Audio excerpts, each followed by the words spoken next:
Magre-relax nga muna kami dito sa bundok. Ilang araw din ang tuloy-tuloy nating pagtitinda kaya naman deserve nating magpahinga ngayong araw. Pero itong si Alaysa, aba-abang sipag mo ha. Hello sa inyo mga ka-G!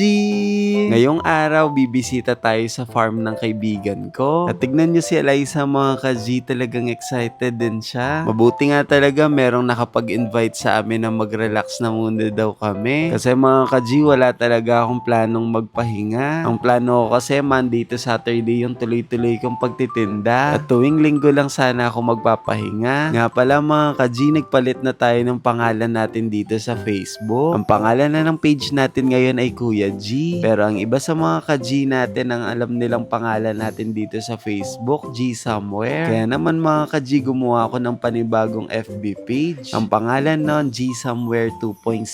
Mga ka-G, support nyo rin po yung pangalawa naming page ni Alaysa.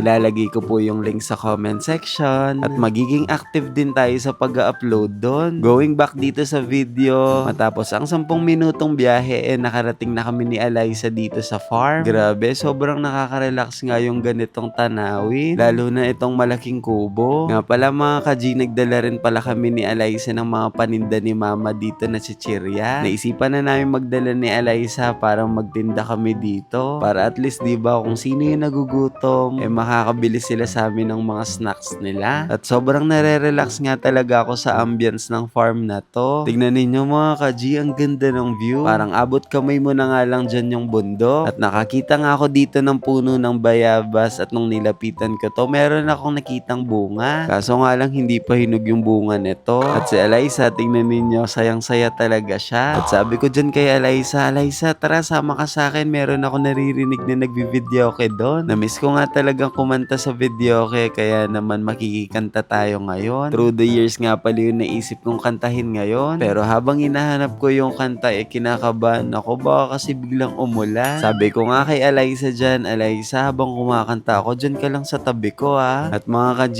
inuhunahan ko na kayo dahil hindi talagang maganda yung boses ko. Malakas lang talaga yung loob ko sa paghawak ng mic. Can't imagine anything with me. Can't imagine anything the two of us can do. At habang kumakanta nga ako dyan, biglang kumiglat.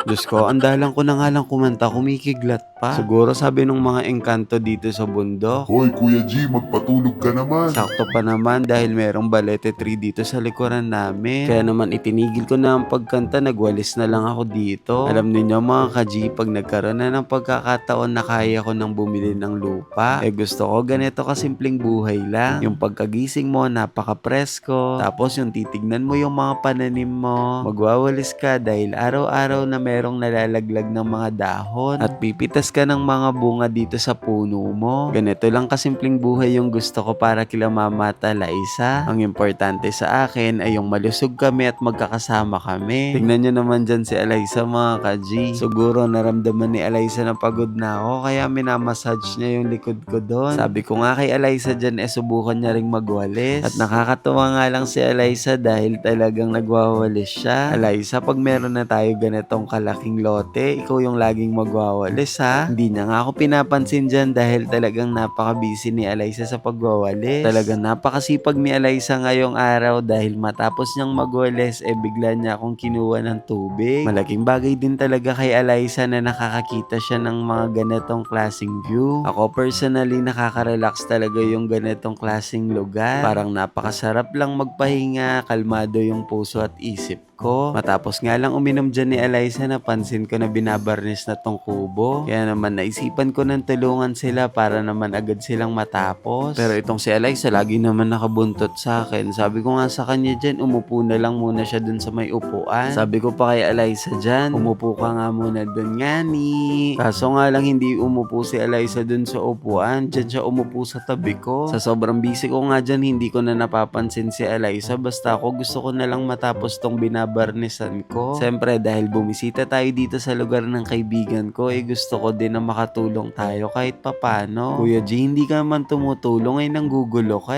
O hindi kaya, tumutulong kaya ako. Tignan ninyo, ang galing ko kaya magbarnes. At dahil napagod ako sa pagbabarnes, kumain nga muna tong si Alaysa. Diyos ko, bala mo naman yung may pagal Alaysa, ako talaga yung napagod, pero ikaw yung kumain. Pero mukhang napagod talaga si Alaysa sa kakapanood sa akin. Kaya naman sinubuan ko lang dyan si Alaysa at matapos namin kumain, nakakita ko ng duyan, kaya naman parang bigla akong inantok. Sabi ko kay Alaysa dyan, iduyan niya ako. Lakasan niya nga yung pagtulak niya sa akin dyan para naman antokin talaga ako. Grabe mga ka-G, ang sarap talagang tumambay dito, lalo na sobrang daming puno, ang presko-presko talaga. O mga ka-G, hanggang dito na lang muna, inaantok kasi ako dito sa pagduduyan sa akin ni Alaysa. Huwag kayong mag-alala, bukas magkikita naman tayo ulit. O sige na, bye-bye sa inyo mga ka-G!